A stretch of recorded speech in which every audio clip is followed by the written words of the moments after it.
Hello, world, and welcome to the In My Footsteps podcast.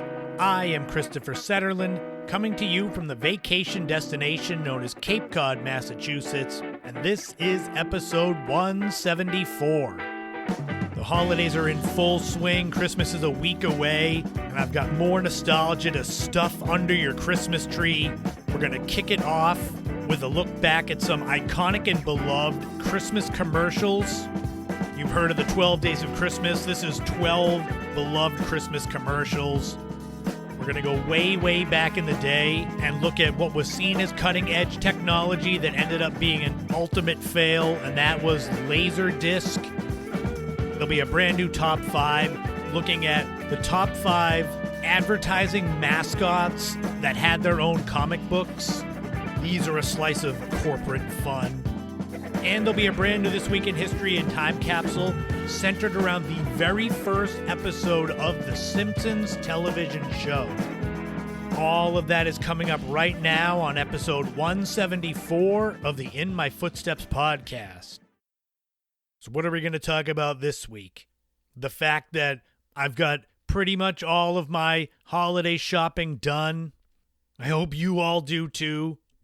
Most of it was done online, although I did venture out to some of the stores just to get that nostalgia of the insanity of trying to find whatever it is you want in amongst crowds of people. Because Christmas falls on a Wednesday, next Wednesday, there won't be a new podcast episode next week. I've said it before, I said it with Thanksgiving. I don't want to put a lot of effort into a show and have it kind of get lost in the shuffle. I'd much rather skip a week and come back with some craziness to kick off 2025. Wherever you are, wherever you're listening from, I hope you're having a great holiday season. I know a lot of my listeners are from the New England area, the Northeast, but I have plenty from all over the U.S. I've got international listeners, Canada, Germany, France. I check my stats. I know where the majority of you are from. And I have to just thank you all so much for tuning in, for finding the show if this is your first time. My biggest thanks naturally go to my Patreon subscribers. Laurie, Mary Lou, Ashley, Kevin, Marguerite, Leo, Neglectoid, Crystal. Thank you all so much for being my backers.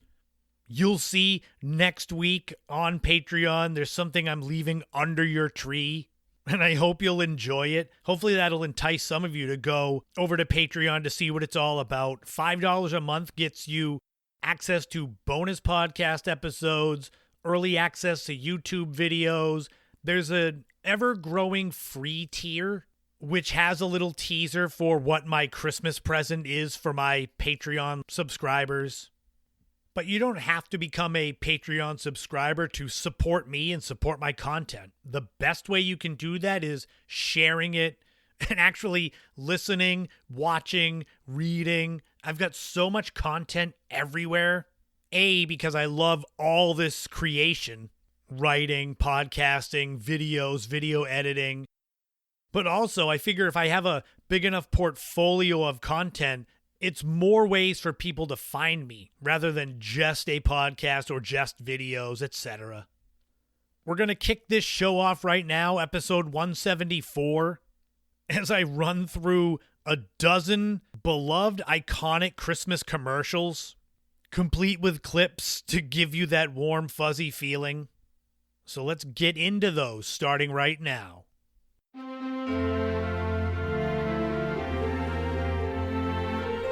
Obviously, those of you that listen to this podcast know that I love nostalgia. I changed the name of it to reflect that. But holiday nostalgia, that's like turning it up to 100. As much as I love nostalgia about random days from the 1980s, there's something about memories of holidays, specifically for me, Christmas, that really, really gets me right in the feels. And I was thinking of the best way to kind of share some of that holiday nostalgia with all of you. And what I came up with was commercials. These were ones that were really popular, really unique as far as the messages they conveyed, I guess. What I ended up doing was I thought of the 12 Days of Christmas, the song. So I figured I would kind of copy that and do 12 iconic and beloved Christmas commercials. I was able to come up with more than half of these right off the top of my head pretty quickly, just based on my own memories of childhood. And these are all in my wheelhouse as far as nostalgia goes. The most recent commercial I'm going to talk about is from 1996. And because there's 12 of these and I'm going to be putting some clips in there, I will try to just fly through them as best I can and not drag it down with me just waxing nostalgic about how much I loved these, because it's obvious if they're on this list. And no, I won't be singing the 12 Days of Christmas along with these commercials, so sorry to disappoint any of you. The first commercial is from Campbell's Soup from 1993. Let it snow, let it snow, let it snow. Nothing melts away the cold like a delicious hot bowl of Campbell's soup. Let it snow, let it snow. This is the commercial where the little snowman comes walking in from out in the cold. And when it gets to the dining room table and sits there, there's a hot bowl of Campbell's soup in front of it, and slowly the snowman starts to melt. And finally, at the end, you see that the snowman was actually a little boy. This one was an early one with a bit of CGI in it, but it harkens back to those days for those of us that are older now, when we would just come home from school, or even better, be on a snow day, get in our snow pants, that vinyl that would, when you rubbed your legs together, they would make noise, and just run outside and play in the snow until you were almost frostbitten. And when you'd come in, your parents would have something there for you to warm you up. I remember I'd come in the back door, my mother would be like, take everything you've got on off and leave it there so you don't just track snow and slush and dirt through the house. The second commercial is an M&M's commercial from 1996. Ow!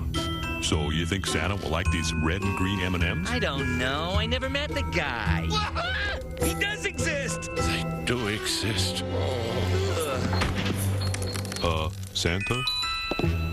This was one of the first ones I thought of as far as putting a list together.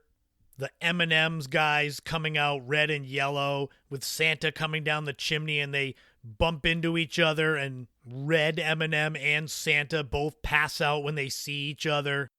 It's just so simple, but yet it gets right to the heart of the holidays, and that warm, fuzzy feeling, I don't know how to describe it. You know what I mean. This is the newest commercial on my list. It came out after I was out of high school. And again, it's the early days of CGI with the M&Ms that seem to be alive, anthropomorphic. I don't know if this is still shown on TV. Some of these are actually still shown on TV to this day, or at least some variation of it. And that jumps right into the third commercial. This is from Hershey, 1989.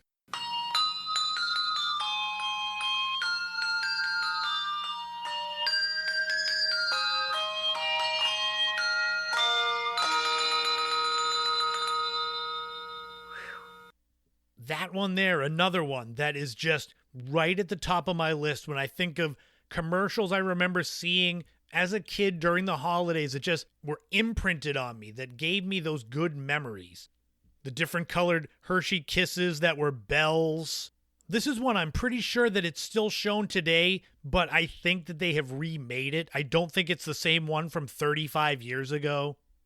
I bet a lot of you that are of my age, around my age, as soon as you heard that clip, "We wish you a Merry Christmas," you can see those Hershey Kiss bells playing, can't you? For me, and I can only speak for me, this next commercial, the fourth one, this is my number one favorite holiday commercial. It's from Budweiser from 1987.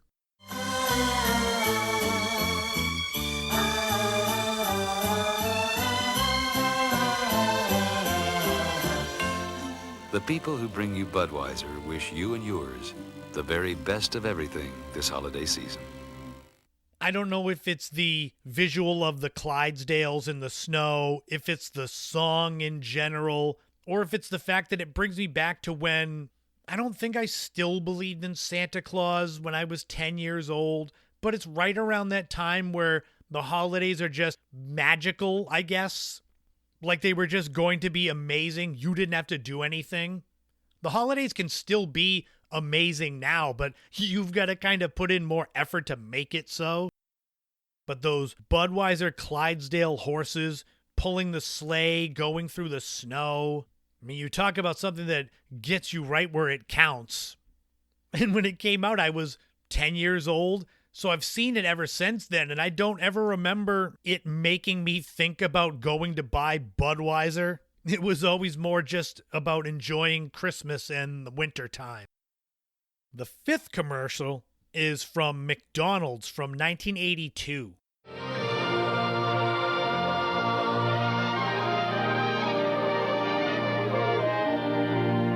Happy holidays.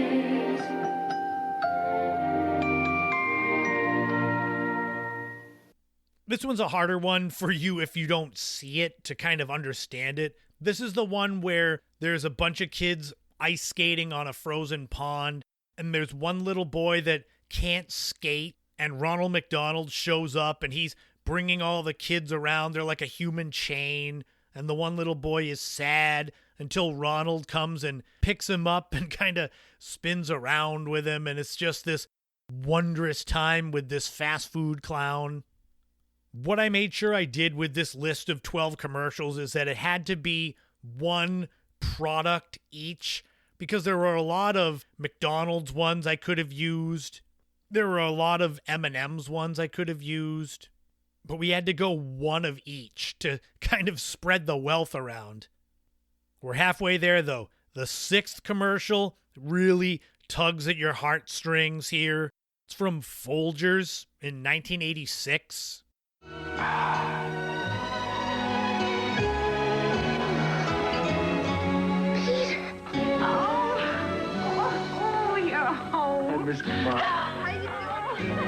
Happy holidays from Folgers.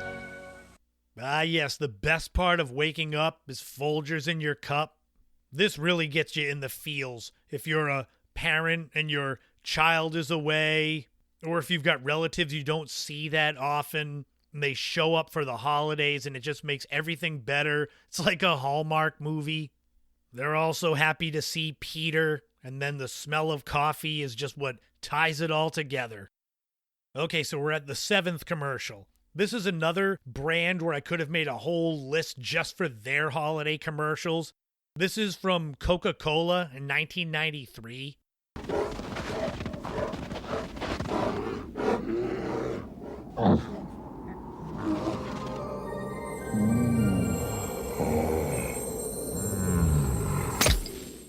This is another commercial that it pays to be able to actually see it, because with these polar bears, and this was their debut, it's a lot of just the polar bears making noises, so there's not many words with this. It's polar bears, it's the North Pole, it's Coca-Cola, it's early CGI.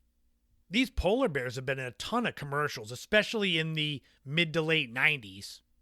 They were all over the cans during the holiday season, the Coca-Cola cans. There were a lot of fun ones with the polar bears, just them, or the polar bears watching the Northern Lights, or polar bears and penguins sharing Coca-Cola. What I like about these commercials, the ones I've got listed, is yes, you know the products that they're for, but it's not so much of a hard sell on buying their product. It's more the holiday feeling first, selling their product second. For example, the eighth commercial. This is from Corona in 1990.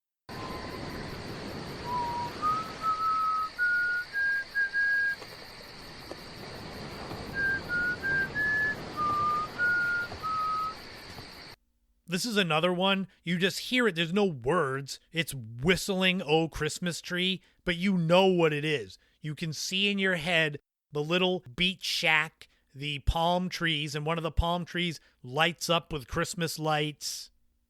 This is another one that it's still played to this day, but I'm almost positive they remade it more recently. I don't think it's the same commercial from 1990. Much like the Budweiser Clydesdales, this is the one where it didn't make me think about drinking Corona. I mean, maybe because I was 13 when it came out.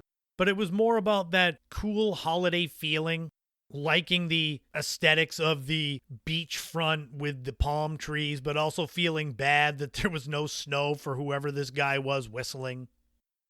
The 9th commercial, this is one that I think is one of the first that I can remember as a kid, and it's from Toys R Us in 1981. That wonderful season we all find so pleasing, the Toys R Us time of year. The world's biggest toy stores, Toys R Us. The biggest selection, Toys R Us. This was back when Jeffrey the Giraffe was still a cartoon, instead of that bigger mascot live action with Jeffrey. And it's Jeffrey and whoever, his wife and child, and they're driving around in the snow, but then they're also at Toys R Us. I like it because it really dates when it's from, because those of us that grew up in the 1980s, we can remember when Jeffrey the Giraffe went from a cartoon to a live-action mascot. Oh, we're closing in on the end of this list. We're at the 10th iconic beloved Christmas commercial. This is from Norelco Razors in 1976. Christmas is a time for closeness, and closeness is what Norelco razors are all about. The rotary razors with 36 blades. They come in cord and rechargeable models. This is the oldest one on the list and the only one that was out before I was born. It's kind of stop motion Santa Claus riding on the Norelco electric razor through the snow. Sure, it's advertising the product, but it looks more like what you would see in some kind of holiday stop-motion special like Rudolph. That's partially why I like this commercial, because it looks like when it's from.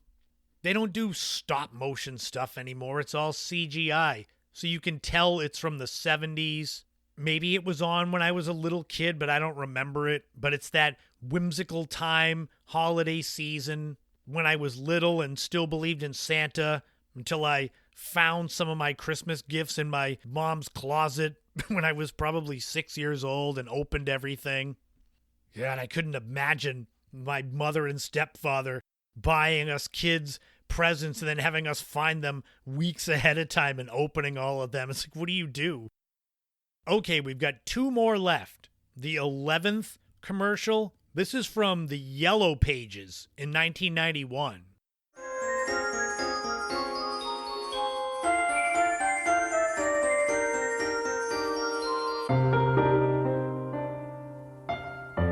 Good old Yellow Pages. That's really dated right there. Yellow Pages. This is where there's a young girl standing in a nice, homey, decorated living room in front of a fireplace with mistletoe, and the little boy's coming up to give her a kiss, but he's too short. So he goes and finds the Yellow Pages book, puts it down in front of her, and then stands on it so he can give her a kiss. It's very sweet and very dated, because let's be honest, you out there that are 25 and under, you've probably never looked at the Yellow Pages. And the rest of us that are older, it's like, when was the last time you looked at the physical Yellow Pages? I think they still make them, but it's more like a novelty now. Oh, but I saved the cheesiest for last, and it's Hallmark from 1990. Till he appeared, and the soul felt its worth. A thrill of hope, the weary world rejoices, for yonder breaks. This one here, it's like a short film. This commercial for Hallmark cards and just holidays in general, it's 2.5 minutes long. And it's this little boy who's probably 8-9 years old that always sings for the family with his older brother Tom. But Tom isn't there, he's been away. And so the little boy is singing for the rest of his relatives, but in the background you see Tom coming in, and then in the middle of singing, Tom chimes in, and it's this big emotional moment. The family's crying. I laughed when I remembered this as a kid, but I also laughed when watching it for research purposes, saying, of course, it's Hallmark. Of course it would be the most sentimental and cheesy that you could get. But there you go. 12 beloved iconic Christmas commercials. How many of those did you remember? How many, when I played the clips, did it immediately bring you back to whenever you first saw that commercial? All of these commercials you can find on YouTube if you want to really dive into the sentiment. But I hope you enjoyed that look at some beloved, iconic Christmas commercials.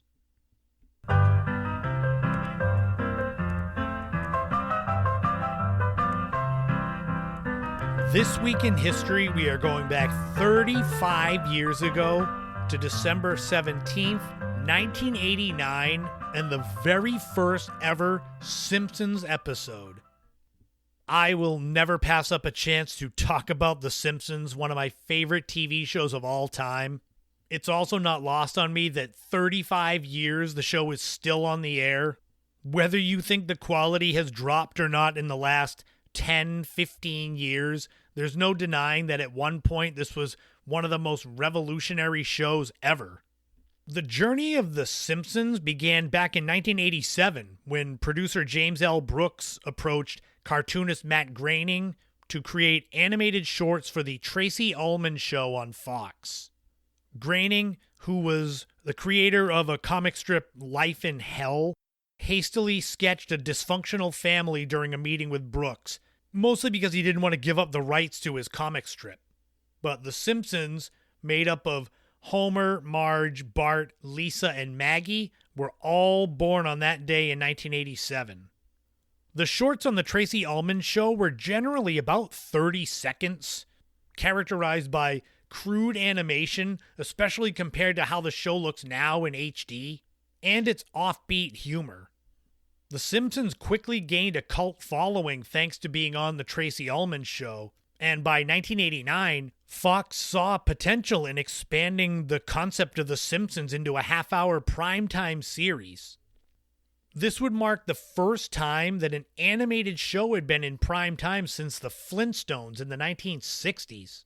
The very first Simpsons episode, entitled Simpsons Roasting on an Open Fire, debuted as a Christmas special. Homer loses all of his money, but they end up betting money on greyhound racing, and the dog they pick, Santa's Little Helper, is the worst dog, and he loses, and he gets thrown out by the owner or manager of the dog track. And that's what ends up being the happy ending, is that Homer thinks they're not going to have any presents, but he gets the dog. The Simpsons became a cultural phenomenon immediately. At its core, the show was about an average American family, but they weren't ordinary. It cleverly mixed satire, cultural critique, and absurd comedy. Those first few seasons, for those of you that have watched the show for a long time, The Simpsons were way more relatable, way more normal.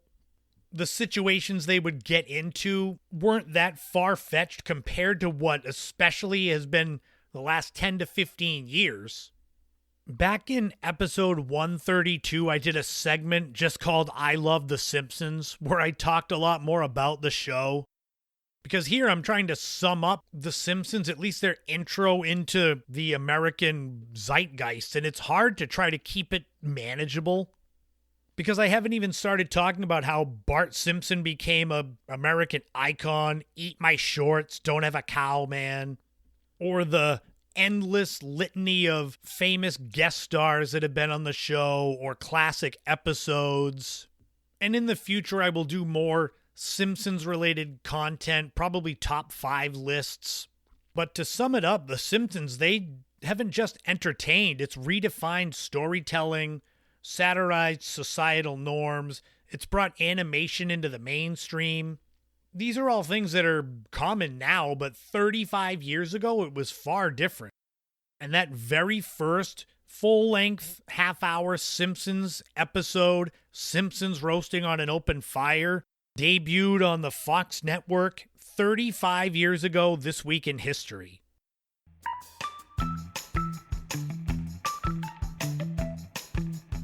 Oh, there's that music. I debated putting some kind of Christmas song in there for the time capsule, but I figured keep some consistency there. Speaking of consistency, we're going to stick to the same day that the first Simpsons episode debuted, December 17th, 1989. What was going on in the world of pop culture back then? Let's find out. The number one song was Another Day in Paradise by Phil Collins. This is a sad song about a homeless woman. It was Phil Collins' seventh and final number one on the Billboard Hot 100. And as a bit of trivia, it was the last number one song of the 80s and the first number one song of the 90s. The song was off of Phil Collins' album But Seriously, which was a massive hit, selling well over 10 million copies. The number one movie was National Lampoon's Christmas Vacation, and you could get into the theater with a ticket costing $3.99. Oh, the classic, the third in the Vacation series starring Chevy Chase as Clark Griswold, he and the family hosting the rest of their family for the holidays. The movie is 71% fresh on Rotten Tomatoes, and it's one of the last great Chevy Chase movies, at least in my opinion. It made over $73 million at the box office off of a budget of $25 million, and despite having kind of mixed reviews from critics, it became a Christmas classic. The number one TV show was Cheers. This was the ensemble comedy show about a Boston-based bar named Cheers, based on a real bar in Boston named Cheers, starring loads of people: Ted Danson, Shelley Long, Woody Harrelson, Kelsey Grammer. And it revolves around the bar and all the patrons in there and just the hijinks that goes on. The show was on for 11 seasons and 275 total episodes between 1982 and 1993. And the spin-off show Frasier, based around Kelsey Grammer's Frasier Crane character, kept that Cheers storyline going for many more years. And if you were around back then, December 17th, 1989, maybe you're looking to win Christmas as a parent, looking on TV to see what the biggest toy was for the holiday season. Well, the number one toy for Christmas in 1989 was the Nintendo Game Boy. You could pick yours up at Toys R Us or Child World or KB Toys for $89.99. This was the little handheld gaming console, the original. It came bundled with Tetris. Maybe it would come bundled with Super Mario Land. Some of the other iconic games, the originals from the Game Boy, included Tennis, Baseball, Alleyway, Radar, Mission. I loved my Game Boy. I played that thing forever, or at least until the batteries would die. Granted, compared to what you have today for handheld consoles, the Game Boy is extremely primitive, but when you were 12 years old in 1989 and you had a handheld Nintendo that you could just sit in bed and play, it was one of the greatest things ever. But that wraps up another time capsule, another This Week in History. Now we've got a kind of unique top 5. I didn't know really how to describe it. These are comic books that have been based around advertising mascots or some kind of corporate tie-in. They'll make you laugh and maybe scour eBay to find copies of them that you can buy.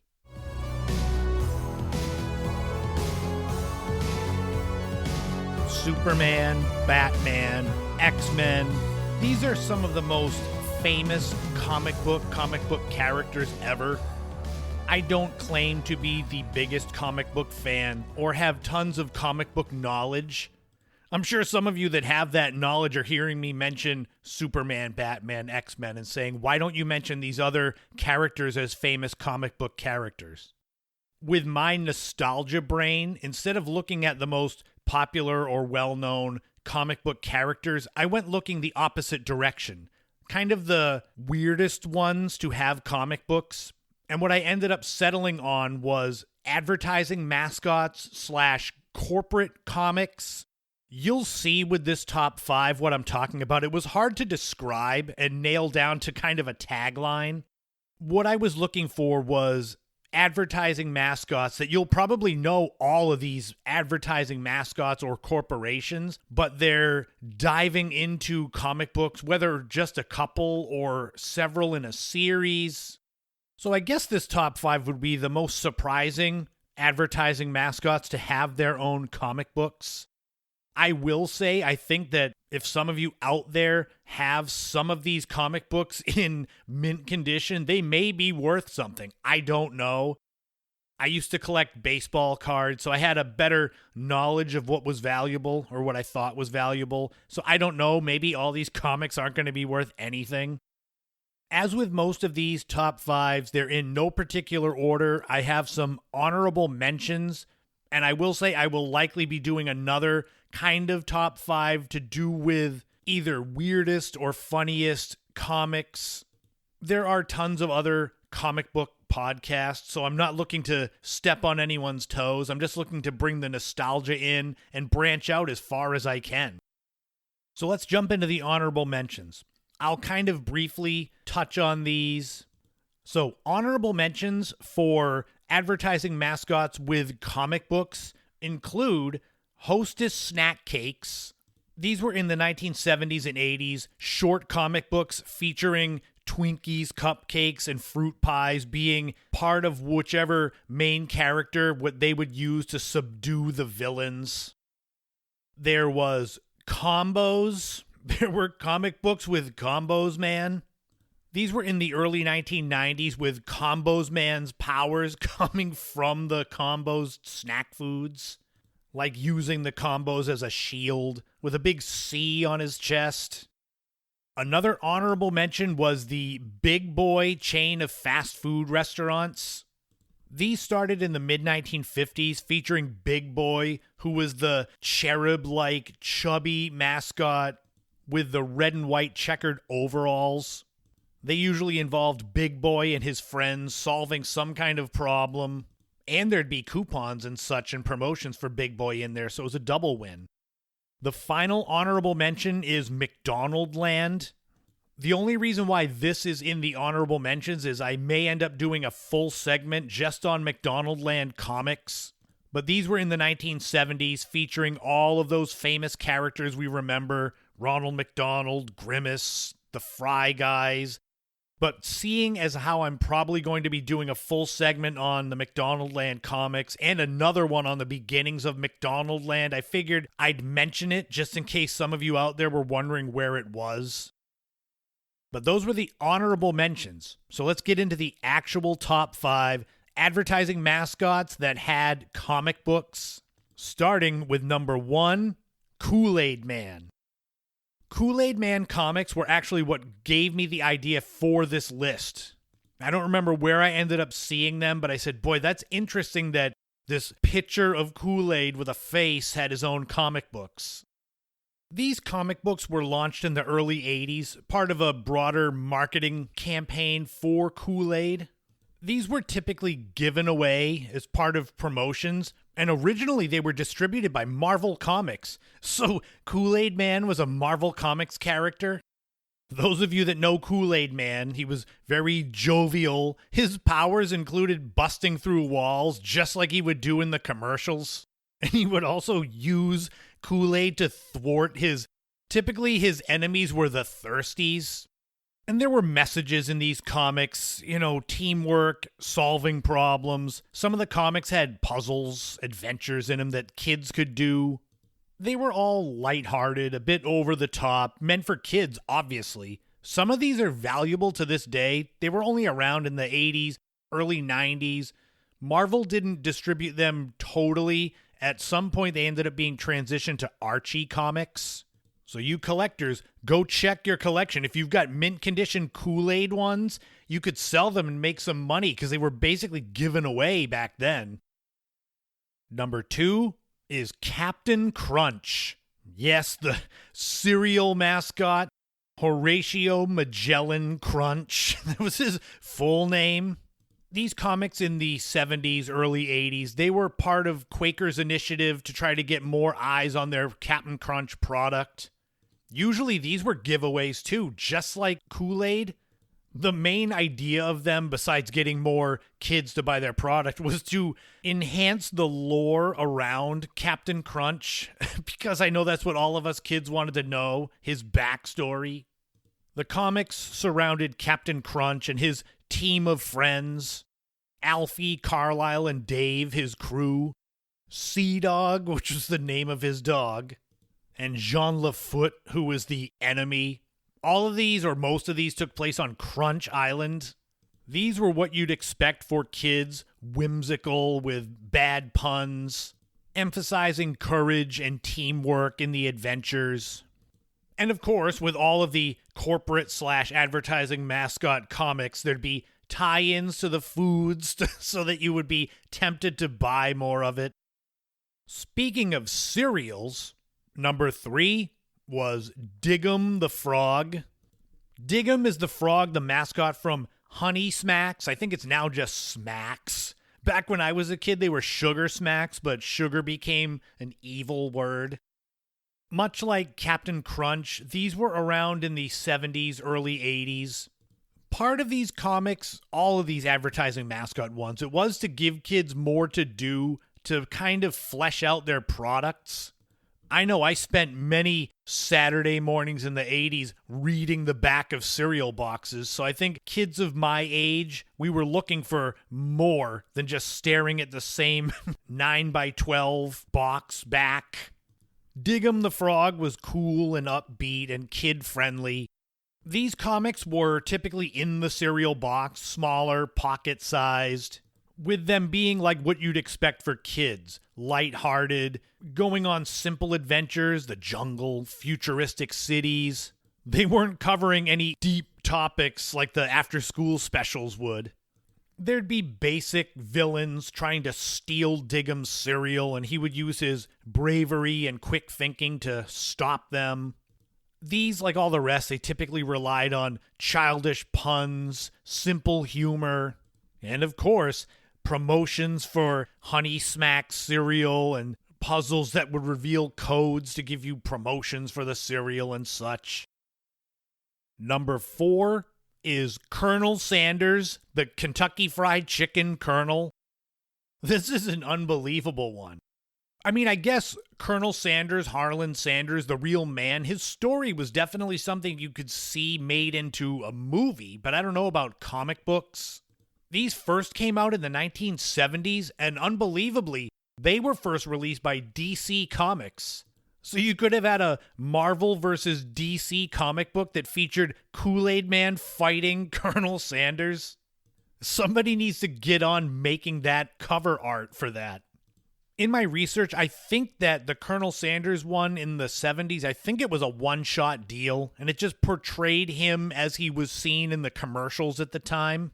Friendly, warm-hearted, wise, solving whatever problems he had with his wit and charm and his bucket of chicken with the 11 herbs and spices. It's got me thinking. I haven't had KFC in quite a while. Maybe I should go get some. Interestingly, these comics made a comeback not that long ago, 2015-16, with Colonel Sanders teaming up with his Earth 3 planet counterpart to solve problems. But nothing would beat the Kool-Aid Man versus Colonel Sanders crossover. And finally, number 5 on the top 5 advertising mascots with their own comics is Tony the Tiger from Frosted Flakes. So 3 of the 5 are cereal mascots.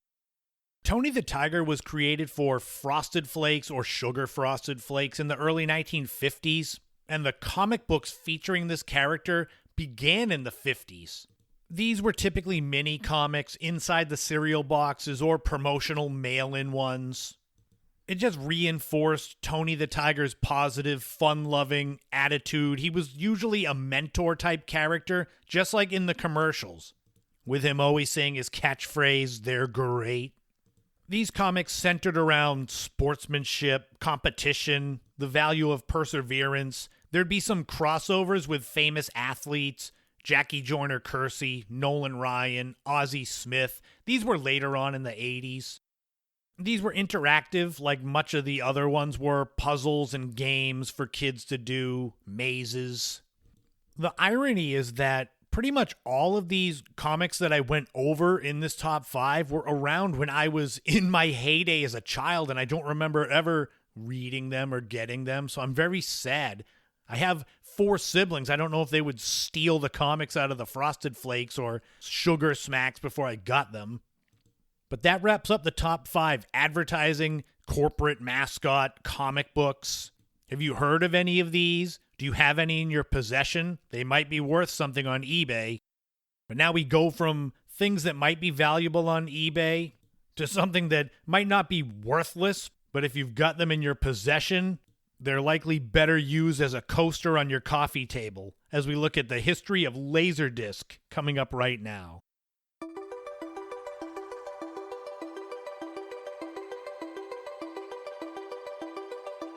The automobile, television, radio, computer, internet. These are some of the biggest inventions of the last 150 years. Phonograph, vinyl albums, audio cassettes, VHS, DVD. These are all ways to consume media over the last century or so.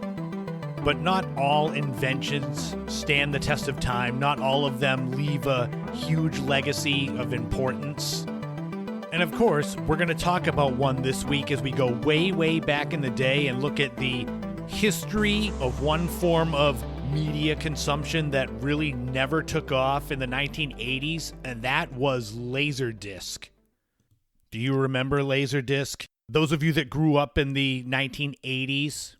For those of you that have never heard of LaserDisc and the younger listeners, I wouldn't blame you. It's basically like a gigantic CD or a gigantic DVD. They would be in these packages that looked like what vinyl albums would come in. I think my family might have had one LaserDisc. Maybe it was by accident. This was in the heyday of VHS, VCRs. The LaserDisc was an optical disc format. It promised to revolutionize home entertainment. It was offering a new era of high-quality video playback and sound. Think of it almost as like a DVD, but about 20 years too early. The original LaserDisc was developed by a team led by 2 men. James Russell, who was a physicist at MCA, which was Music Corporation of America, and David Paul Gregg, who was an engineer at Pioneer Corporation. And the idea came from Russell's earlier work on the CD, the compact disc. His concept for a video storage medium using lasers was inspired by the potential to deliver higher quality, longer lasting, and more durable media than the VHS tapes. Because when it comes to inventions, when something gets hot, it's always natural to look for what is the way to improve it, the next big thing. Sometimes they work, sometimes they fade away quickly. The LaserDisc was officially introduced to the public in 1978 under the name DiscoVision, so that really dates when it came out. The specifics were LaserDisc was a large 12-inch disc. It resembled a vinyl record, like I said before, came in the same sort of packaging. But it was much thinner and capable of storing up to 60 minutes of video per side. And by the early 80s, this was rebranded as a LaserDisc, basically because disco had died. Why would you want to have your product branded with that failure? Now, from its inception, the LaserDisc was hailed as a groundbreaking product that would change the world of home entertainment. Unlike VHS, which used magnetic tape, LaserDisc used a laser to read video and audio data. This allowed them to deliver superior quality. And those of us that grew up in the 80s with VHS, with tapes getting eaten every now and then by the VCR, I'm sure the idea of having something that wouldn't get eaten was appealing. Although if you stomped around next to a CD player, you'd make it skip, so I'm sure the LaserDisc would skip. The LaserDisc format supported high-definition video, But this was in an era when standard definition television was the norm. Think about, when did HD TV become the norm? Like the mid-2000s, 2004, 5? So we're going back 20 years before that, when I don't think people realized there could even be anything better than standard def. The idea with the HD visuals and stereo sound made it the first consumer product to offer the potential for movie quality viewing. It'd be like going to the theater. And the idea of LaserDisc was really compelling. It had no moving parts. Like I said, the tape and the VHS players that could get eaten, which theoretically meant there'd be less wear and tear. Sort of like the difference between audio cassettes and CDs. Think about it. Do you have any of your audio cassettes from the 80s? I don't know the ages of all of you that are listening. I know that I have some CDs from the early 90s that I could still play, although a few have CD rot on them. Which, for those that don't know, CD rot, it kind of looks like you have scrubbed off some of the shiny surface on the bottom of the CD. Some of the early adopters of LaserDisc even believed that it could eventually replace traditional film projection in theaters due to the crisp picture, reliable playback. Think about that in the early 80s, the hype around LaserDisc. This wasn't like Betamax and VHS, where it was kind of improving on the same product. This was totally new. I was a little kid when LaserDisc was first coming out, so I don't remember the hype around it. I just remember it being a punchline. But I'm sure some of you that are a little bit older than me, maybe early 50s, you probably remember LaserDisc being hyped as the thing that could revolutionize visual media. It also offered interactive features like scene selection, pause and slow motion capabilities. LaserDisc had chapter navigation for films, for TV shows. If all of this sounds familiar to you, it really is like a DVD, but 20 plus years early. Obviously, you know from history that LaserDisc failed, but why did it fail? Well, the first and most obvious problem was the size. 12 inches in size. They were about the size of a vinyl record, way bigger than a VHS tape, which meant that the large format was cumbersome. The players were expensive. A LaserDisc player often cost over $1,000. So for example, let's say that you went to buy a LaserDisc player in 1985 for $1,000. When adjusted for inflation to 2024, that's almost $3,000. VCRs were way more affordable and reliable. They had a track record. I sure hope none of you out there bought LaserDisc players for that much money and still have them. Another big issue with the LaserDisc was the lack of recording capabilities. So VHS tapes you could record and record over and over and over on the same blank tape. LaserDisc was strictly playback only. So if you bought a movie, that was it. You couldn't buy blank LaserDiscs. You couldn't record over a show if you hated it. This was a major turnoff. So the player costs over $1,000. You can't record your favorite shows. So there's 2 strikes. Another strike was the timing and consumer awareness. Because by the time LaserDisc was well established, I guess, in the mid-1980s, VHS was already the norm as far as playback for visual media, recording your favorite shows. So consumers were hesitant to embrace a new format that was way more expensive and, despite being better in visual quality, didn't give you some of the features that a simple blank VHS tape would give you. LaserDisc quickly became a niche appeal. People that were cinephiles, movie collectors, videophiles, a way smaller market than VHS. It wasn't too long after LaserDisc kind of flamed out that competing technologies like the DVD, which first came out in 1995, they offered better quality than VHS, which was what LaserDisc offered, but it was smaller, cheaper, and more convenient than the LaserDisc. DVDs became the norm, I'd say, in the early 2000s, because I can remember even me being hesitant to switch from my trusty VHS tapes to DVDs. I know in the late 1990s, my family, we used to rent best of South Park collections from the video store from season 1 and 2, the VHS tapes, which is now 25 plus years ago. Another issue with LaserDisc was the limited software support. They had a decent selection of movies, but the library of titles in general was way smaller than that of VHS or later DVDs. And it was also not compatible with the upcoming world of digital formats and streaming services that would soon take over. It's almost like the 8-track tape of movies, where if you go online on eBay, I know for a fact, because I'm looking for one, I can find audio cassette to MP3 conversion software. It's like a Sony Walkman that you plug into your laptop to get your audio cassettes digitized. I can't find anything like that for 8 tracks, so it's similar for LaserDiscs. It's like you buy the movie and that's it. Watch it, and then when you're done with it, it's useless. LaserDisc didn't succeed in the consumer market, but it did leave behind a significant legacy, helping to lay the groundwork for DVDs.